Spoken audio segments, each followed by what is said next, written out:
Moses stood on the banks of the Nile River, his heart heavy with the weight of his people's suffering.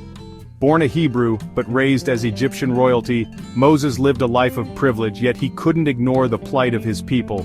One fateful day, unable to bear the sight of an Egyptian beating a Hebrew slave, Moses' anger boiled over. He struck and killed the Egyptian, setting off a chain of events that would change his life forever. Fearing for his life, he fled to the desert, spending 40 years as a shepherd. And it was there, in the solitude of the desert, that Moses encountered God in a burning bush. God called him to lead the Hebrews out of slavery and into the promised land. Moses, hesitant and feeling inadequate, was reassured by God's promise to be with him every step of the way. With newfound courage and faith, Moses returned to Egypt. He confronted Pharaoh, demanding, "Let my people go." Pharaoh's heart was hardened, and God sent 10 devastating plagues upon Egypt.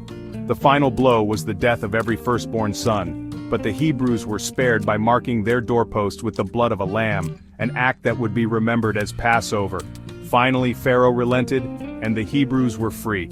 Moses led them out of Egypt and into the wilderness, where they wandered for 40 years.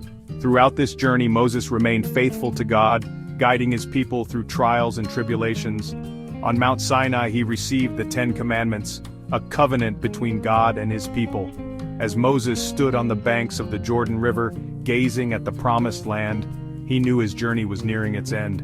Yet, his legacy of faith, obedience, and leadership would live on, inspiring generations to come.